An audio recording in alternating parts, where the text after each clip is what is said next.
Well, tonight I'm going to be presenting from a project I fell into.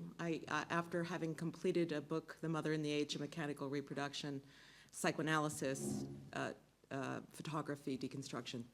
And this began last fall when I was invited by a group of analysts who are also philosophers who asked me to talk on the problem of normativity and contingency in psychoanalytic theory. And, but I have taken that question of norm and drawn it back to topics I've been thinking about for a long time. And this is a truncated version of part 2 of that talk. So I'm going to present the conclusions of part 1 at the beginning so you know where I'm coming from and you just have to believe me. And then I'm going to give you a case reading of a case history in the second part. And the title, there are 4 parts, so you can follow along. If you're getting bored, you can know how the process is going. And the talk is called Knock Knock, Femininity, Fixation, Photography. And there's an epigraph from Roland Barthes' Camera Lucida. And Barthes writes, hence, strangely, the only thing I tolerate, that I like, that is familiar to me when I'm photographed, is the sound of the camera. For me, the photographer's organ is not his eye, which terrifies me, but his finger, what is linked to the trigger of the lens, to the metallic shifting of the plates when the camera still had such things. I love those mechanical sounds in an almost voluptuous way, as if, in the photograph, they were the very thing and the only thing to which my desire clings. Their abrupt click, breaking through the mortiferous layer of the pose. For me, the noise of time is not sad. I love bells, clocks, watches. And I recall that at first photographic implements were related to techniques of cabinet making and the machinery of precision. Cameras, in short, were clocks for seeing. And perhaps in me, someone very old still hears in the photographic mechanism the living sound of the wood. 1, female sexuality, cases and accidents. I'd like to begin by calling attention to a paradox concerning the place of female sexuality within Freud's metapsychology and in the clinical accounts that subtend that metapsychology. Simply put, the paradox is this. Female sexuality both establishes the universal foundations of the metapsychology and is excluded from it. Hysteria is the matrix of all of the other neuroses and the hallmark of female sexuality. However, despite the fact that female sexuality lays down the foundations for the entire metapsychology, it is also that for which the metapsychology consistently fails to account. I'd like to begin by revisiting some well-known history. At the origin of psychoanalysis, cases on women patients were exemplary. They provided Freud with the formative and foundational concepts of psychoanalysis. However, roughly after 1909, cases on female patients became the exception and not the rule. Freud's subsequent clinical cases are predominantly devoted to male patients, and the clinic becomes a testing ground for the elaboration of a metapsychological model of the psyche derived from the castration complex and the Oedipus complex. After 1925, with some psychical consequences of the anatomical distinction between the sexes, Freud renounces his attempts to make feminine clinical cases conform to the exemplary masculine model of psychic organization and sexual development. When he returns to the enigma of female sexuality in the later years, he attempts to understand how female sexuality is in an asymmetric relation to the general, that is, Oedipal principles according to which sexual development determines psychic life.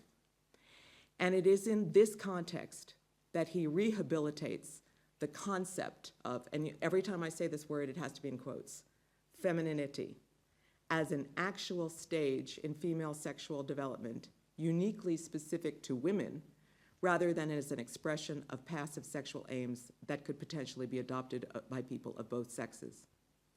And so in the section of this paper that came before, I argued that from a metapsychological perspective, Freud's recourse to the concept of femininity in his late writings, and here understood as a stage of development rather than a psychic position, so women are supposed to develop and arrive at femininity, is more complicated than has hitherto been appreciated. As has been observed for years by feminists and analysts of all kind, femininity is arguably Freud's most unapologetically normative and normalizing concept. It is also conceptually incoherent and clinically unsubstantiated. Structurally speaking, as figures as diverse as Jean Laplanche, André Green, Joan Rivière, and Sarah Kaufman have observed, femininity, as described by Freud in the late papers Female Sexuality and Femininity, those are two texts, has closer ties to perversion and psychosis than it does to anything resembling what might be considered normal psychic life, and that would be for Freud. So the question is, why, therefore, at the end of his long career, does Freud insist on clinging to a concept that is socially and politically unpopular, clinically undocumented, and conceptually suspect? So by examining the curious metapsychological and rhetorical relation between fixation, the term fixation, fiction, and femininity throughout Freud's writings on female sexuality, I show that the term fixation paradoxically becomes the quintessential figure both of femininity's failure and of its success. So femininity fails because of fixation, and if it succeeds, you get fixation. So the inextricable relationship between femininity and fixation exposes how Freud's late writings on female sexuality forced him to grapple with a non-teleological, non-chronological, and radically contingent manifestation of sexuality that threatened to undermine the coherence of his Oedipally based metapsychological model of psychic organization. So basically, I'm saying that this link between fixation and femininity undoes the entire metapsychology, and we're going to see how that works in one spot. 2, femininity and fixation. In its most archaic usages, the word fixation is linked to images implanted in the eye. To fix someone in one's gaze is to become transfixed, spellbound by the image of the other. Even before the invention of photography, the word fixation has always been photographic. Like photographs, fixations are spectral witnesses that preserve events that have been outlived. Within psychoanalysis, fixation is a peculiarly slippery term. And throughout Freud's writings, the word appears at critical junctures and has several apparently divergent and perhaps even contradictory meanings. Freud uses fixation as a common noun, a metapsychological concept, and a particularly charged rhetorical figure. The word fixation often designates something at the borders between a concept and a word. It is a word image thing that serves as a nodal point for a fluid conceptual field. And although fixation is one of psychoanalysis's earliest metapsychological terms, it is also among its most fluid and elusive notions. Freud invokes fixation throughout every period of his writings on psychoanalysis, but the concept of fixation is anything but fixed within psychoanalysis.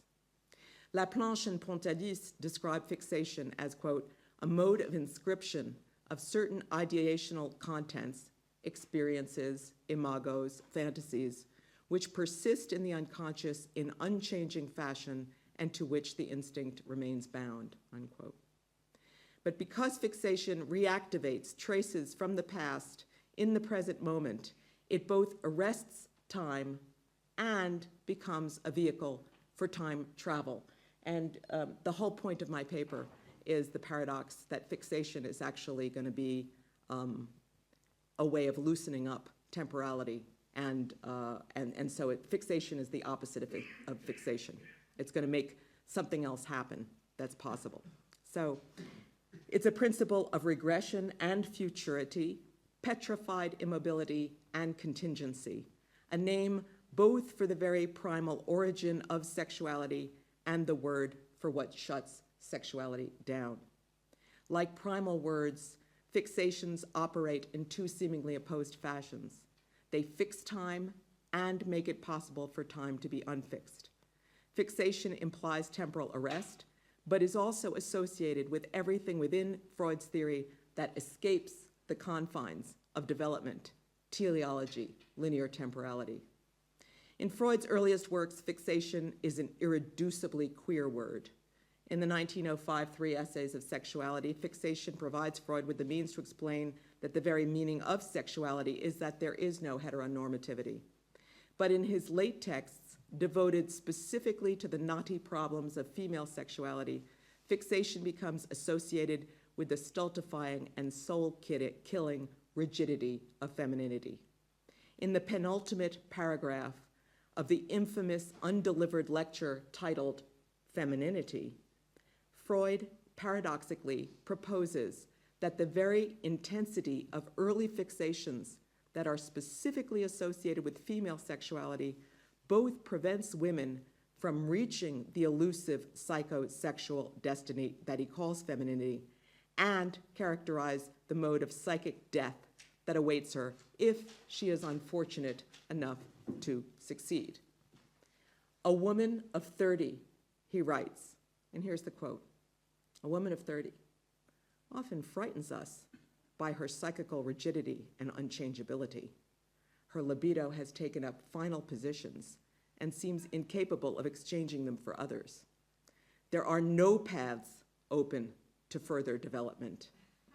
It is as though the whole process has already run its course and remains thenceforth insusceptible to influence, as though indeed the difficult development to femininity had exhausted the possibilities of the person concerned," unquote. So in what follows, I propose to look at a small and relatively obscure clinical case by Freud.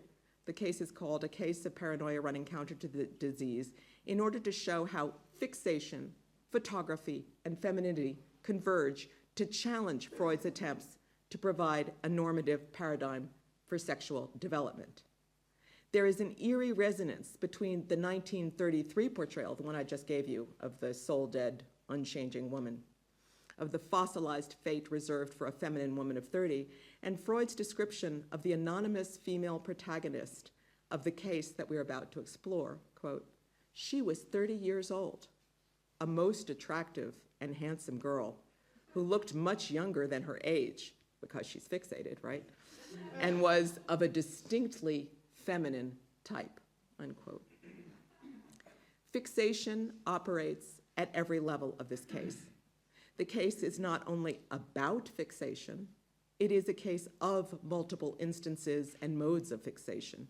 As we shall see, it is not incidental that photography, a medium that arrests time and movement and fixes its living objects into frozen positions, plays such a crucial role in the case. The case, as Freud presents it, is a strange mashup of different popular literary and photographic genres. It combines features of a Gothic ghost story, a fantastic tale, a classic detective story, a romantic thriller, and a pornographic photo album. It bears mentioning that this entire counter case, as Freud calls it, functions like a feminine photographic negative supplement to Freud's famous Wolfman case. The apparently marginal insertion of the concept of primal fantasies that he introduces here is directly related to his notorious derivation of the primal scene in the Wolfman case history. The two cases are inverted images of one another, and they demand to be read through one another. Whereas the case of Paranoia Running Counter to the Disease is devoted to female sexuality and primal fantasies, in Wolfman, castration and animal phobias are essential to Freud's reconstruction of the primal scene. It is also striking that in Wolfman, Freud invokes this case and the concept of primal fantasies more generally to account for some of the discrepancies in his own clinical material about castration and sexual difference. After having laboriously proven that the primal scene witnessed by the Wolfman was a real lived experience rather than an imagined fantasy, in the famous closing passages of the case, Freud famously leaves open the possibility of a convergence between the actual primal scene witnessed by the Wolfman and the primal fantasies that undergird that scene. More specifically, in that case history, despite the clinical evidence that women, okay, so in Wolfman, women are the bearers of the threat of castration, Freud invokes the concept of primal fantasies at the expense of his own clinical evidence in order to explain why animal phobias must always be a reflection of fear of castration by the father and not the mother. In this case, however, unlike the primal scene that Freud describes in the Wolfman case history, there is strictly nothing in the content of the woman's primal fantasy or in the paranoid delusion by which that fantasy is transmitted that relies upon or reflects any psychic knowledge of sexual difference or castration. Indeed, one of the most fascinating aspects of this case is how thoroughly its depiction of fixation undermines all attempts to fix anything like sex or gender.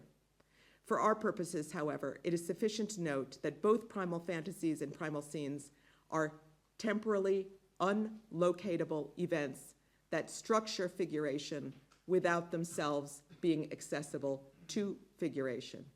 They are, by their nature, both undocumentable and unverifiable.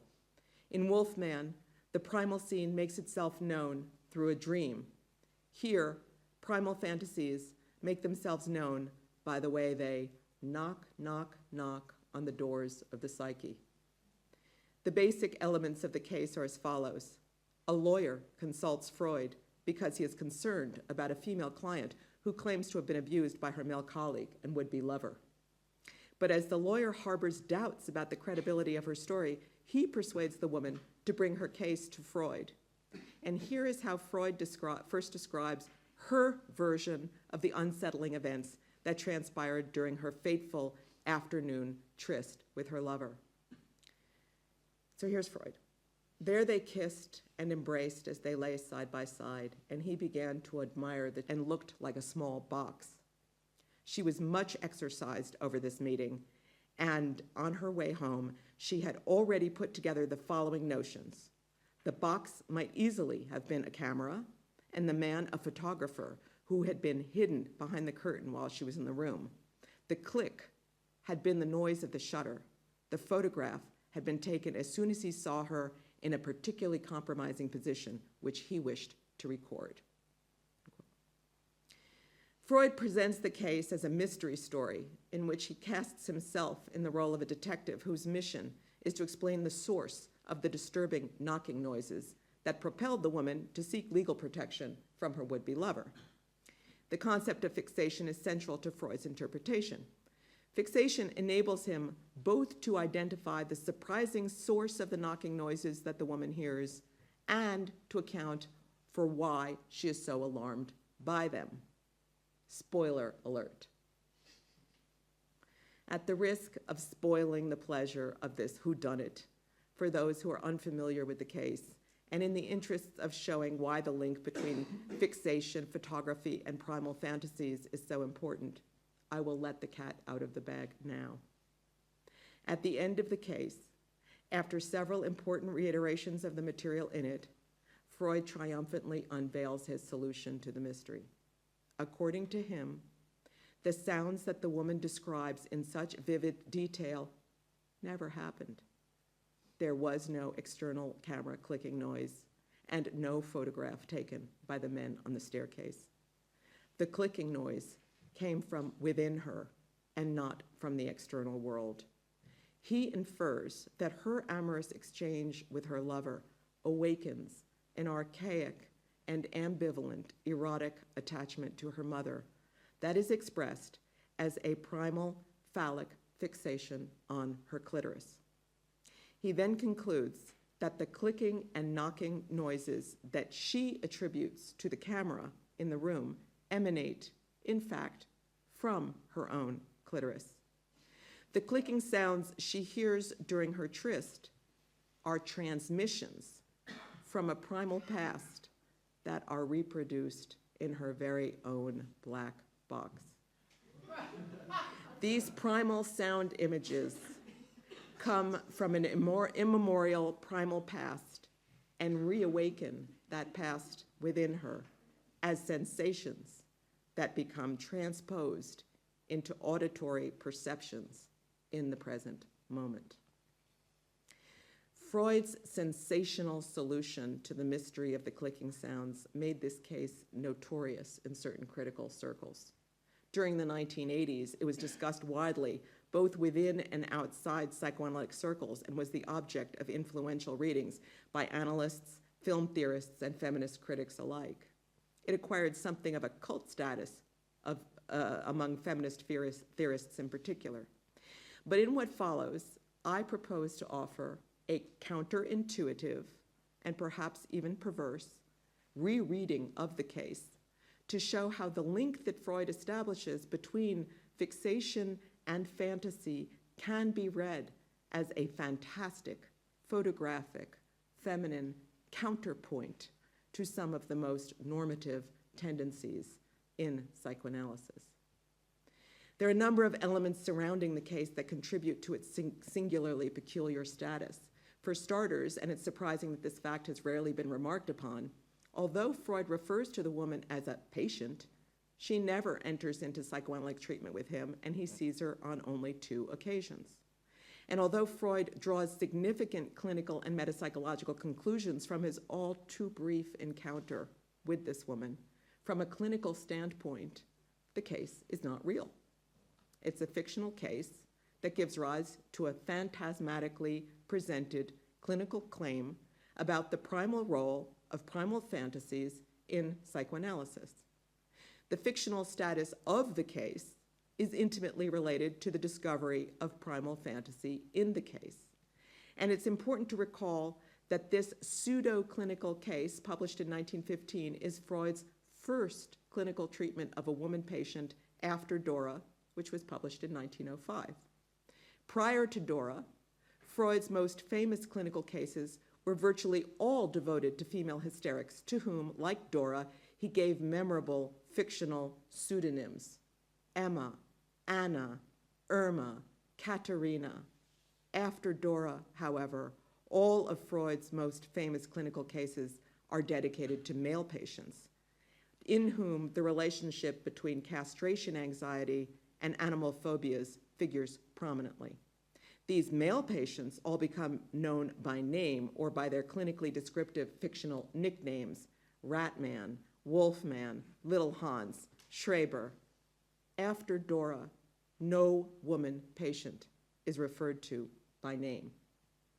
The nameless status of the woman in the case of Paranoia running counter to the disease is somewhat different from all of Freud's other unnamed clinical characters and has somewhat different consequences.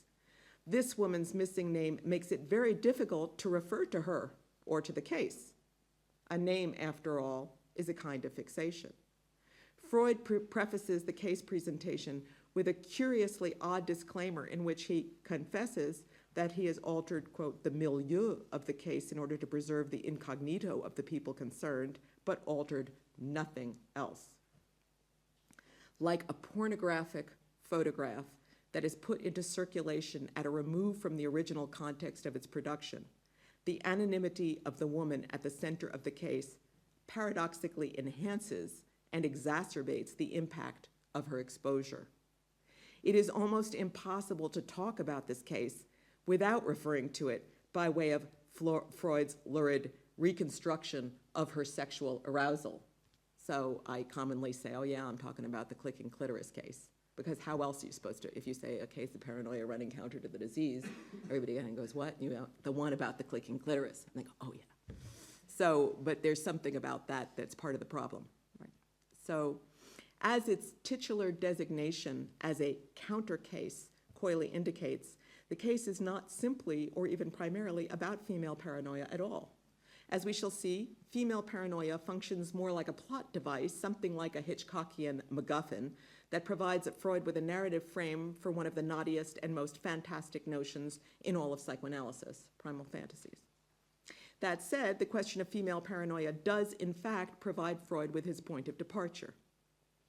His ostensible aim in writing the case is to explain why the specifically feminine manifestation of paranoia that he encounters in this woman apparently contradicts and runs counter to the universal male model structure that he had previously derived on the basis of the Schreber case in 1911.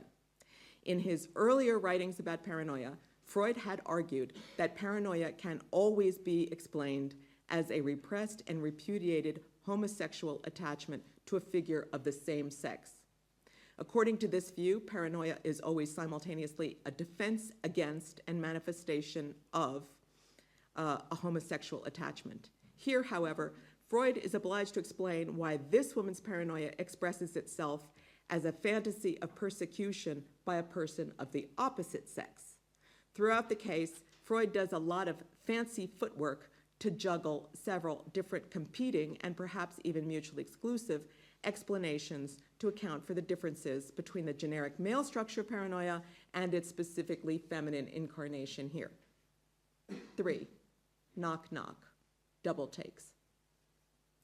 But in order to appreciate the conceptual stakes at Freud's startling explanation of the mysterious knocking sounds and the vertiginous intricacies of the case more generally, we must take a closer look at its narrative structure. The case is virtually unintelligible unless one recognizes that it is, as Naomi Shore aptly puts it, a complicated, twice-told tale. Every event recounted in the case happens twice, and every act of telling occurs twice.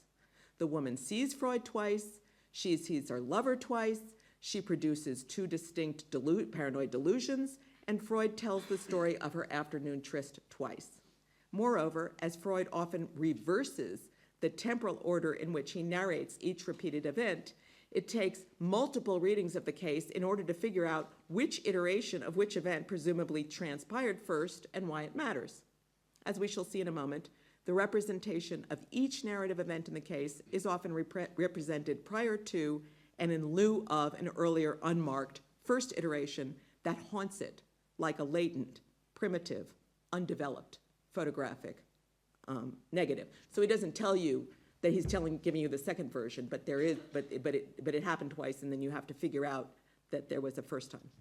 So after his initial account of the woman's story, Freud interrupts his own narrative to explain to the reader that he feels compelled to initiate a second meeting with her because he is so perplexed and unsatisfied by the apparently heterosexual form of her paranoia. And during his second interview with the woman, Freud learns that she had visited her lover not merely once but twice, and moreover, it's only during the second interview with Freud that he learns that it is during her second tryst with her lover that she first becomes alarmed by the clicking and knocking sounds and concludes that her lover has been taking compromising pictures of her. So it's during the second meeting Freud succeeds in discovering a missing connection as well as a missing person that enables him to establish a hitherto unsuspected causal link between the two amorous encounters. And Freud elicits the following story from the woman. The day following her first visit to the lover's apartment, while they were both in their shared workplace, she, the woman, witnessed her lover in intimate conversation with her supervisor, a white-haired older woman who reminds her of her mother. And while watching her lover with the older woman, she has two distressing thoughts. Thought one, she imagines that the two of them are talking about her and that her lover has betrayed her by exposing her relationship with him to the disapproving supervisor. And two, she imagines that the two of them are having or have had an affair with one another. Freud describes the scene as the woman's first delusion and postulates that it constitutes a first iteration of the delusion that recurs in inverted form in the subsequent scene with her lover. So the paranoid hallucination is the second delusion. This would have been the first one, but we needed to find that out. So although Freud does not comment specifically on this fact, it is striking that the woman's two distressing thoughts place her in two opposed but equally unbearable positions in the scene that she observes. She imagines herself both as the very object and focus of the couple's shared gaze, and she imagines herself as being radically excluded from the scene by their exclusive interest in one another. In the first instance, she sees herself as too present, shamefully exposed, whereas in the second instance, she sees herself as reduced to nothing. But the fact that in both instances she appears to be looking for traces of the presence or absence of her own image lends a photographic quality to the scene. She is both inside and outside the picture she watches and records. The scene is one of photographic fixation. In watching it, she takes a mental picture, and she herself becomes transfixed by the image she produces. Her fixation on the scene and her doubled position in the scene is simultaneously paranoid and photographic. And moreover, as Freud reading implies, the woman only becomes fixated in this scene because she was already fixated. So because the scene recalls and reactivates an earlier and much more primal scene of fixation. The apparition of the white-haired woman in this reconstructed scene tells Freud everything he needs to know. On the basis of this new addition to the woman's story, he finds the missing evidence of the homosexual attachment for which he had been looking to support his theory regarding the essential link between homosexuality and paranoia.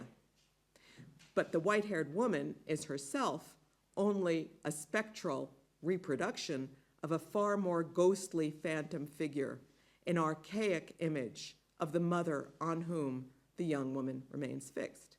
And it is this ancient fixation on a prehistoric maternal imago that is reawakened in the love scene. And there's a long quote here that I won't read the whole thing of it, but I will say, I'll read the end of it. In the conflict between this complex and the new direction taken by the libido, is dealt with in the form of one neurosis or another according to the subject's disposition. The manifestation of the neurotic reaction, okay, so here he's talking about the woman, will always be determined, however, not by her present-day relation to her actual mother, but by her infantile relation to her earliest image of her mother. And if I have the German here, but I kind of am scared to say it out loud in this context. But you can check it with me later. But it's zum urzeitlichen Mütterbild bestimmt werden. So it's the urzeitlichen Mütterbild. So that's, so by uncovering a repressed primal homosexual attachment to the archaic mother in the woman, Freud simultaneously argues on the one hand that the counter case is not really a counter case because it confirms his conviction about the structural link between paranoia and homosexuality, while on the other he also maintains that because homosexual attachment to the mother plays such a determining role in female sexuality more generally, female paranoia takes a fundamentally different form from male paranoia. But there is still a problem with Freud's attempt to make this counter case conform to the generic male model. Although Freud's discovery of the latent homosexual attachment to the white-haired mother surrogate allows him to find an expression of paranoia analogous to the earlier generic masculine model, which would be projection, the source of the paranoia in the woman is derived from 2 points of fixation: her unrelinquished infantile attachment to her phallic clitoris, and I'll say more about why the clitoris is phallic, and her ambivalent fixation on her mother. In this version of paranoia, the relation to the mother is key as she occupies 2 divergent roles. She is both the primary object of love and the persecutory and inhibiting obstacle to its gratification. But by working both the homosexual persecution angle and the mother clitoris fixation angle, Freud has it both ways. The counter case both confirms his general theory about paranoia, while the specifically feminine aberrations in the case provide him with new material and a way of unveiling a new conceptual concept. So it's here in the margins of this marginal counter case that he first introduces the concept of the primal fantasy. But then he uses this case as the supporting clinical reference point for all of his subsequent explanations of primal fantasies and their relation to primal scenes. Part 4, we're really winding it up. And there's an epigraph, tiny epigraph here from Lou Salome, who gave one of the best readings of this case right after he published it. And there's a line from her case where it's in a letter. She says, "Also in the case of the supposed camera," says Lou Salome, "I'm reminded of the mother's eye, which like God's eye sees everything, which has always seen the child all alone, naked and stripped, and now sees it in this state, with the man. In the penultimate pages of the case, Freud recounts the knocking scene for a second time. And here's how he redescribes the scene you heard.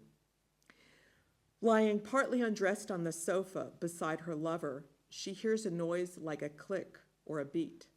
She did not know its cause, but she arrived at an interpretation of it after meeting two men on the staircase, one of whom was carrying something that looked like a covered box. She became convinced that someone acting on instructions from her lover had watched and photographed her during their intimate tete-a-tete. I do not for a moment imagine, of course, that if the unlucky noise had not occurred, the delusion would not have been formed. On the contrary, something inevitable is to be seen behind this accidental circumstance, and something which was bound to assert itself compulsively in the patient, just as when she supposed that there was a liaison between her lover and the elderly superior or mother substitute. And then he brings in, among the store of unconscious fantasies of all neurotics and probably of all human beings, there is one which is seldom absent and which can be disclosed by analysis. This is the fantasy of watching sexual intercourse between the parents.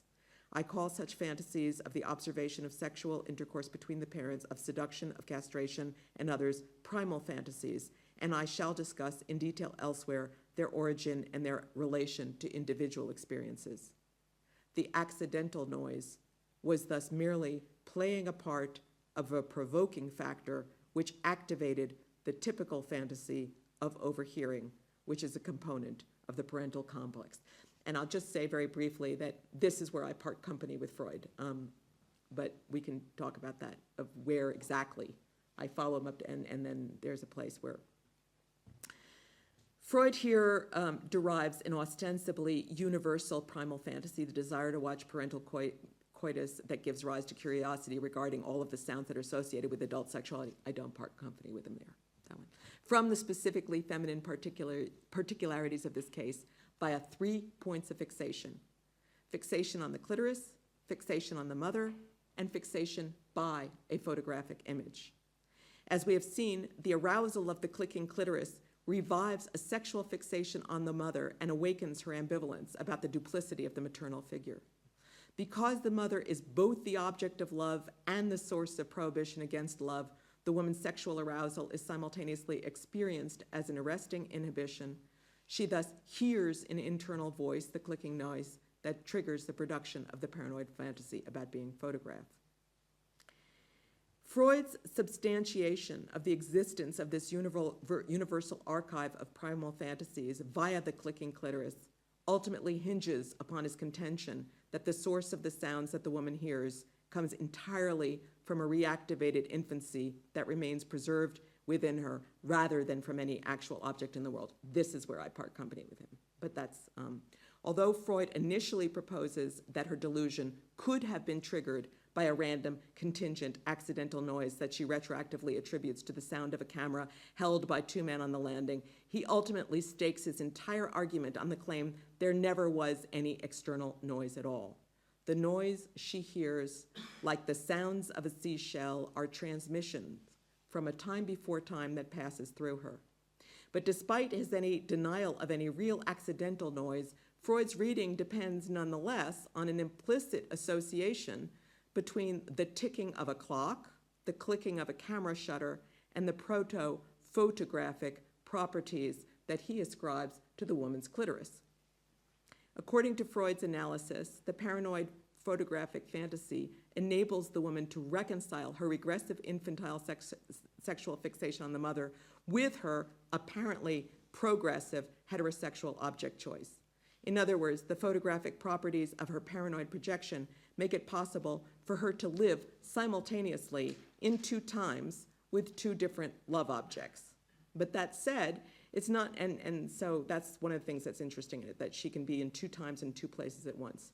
But nonetheless, and this is what I'm pushing him on, it's not exactly clear that the woman is ever present at the scene as a woman, or that the man ever occupies the position of a man for her. And for this reason, this counter case still runs counter to Freud's attempt to assimilate it back to a generic model of paranoia based on homosexuality.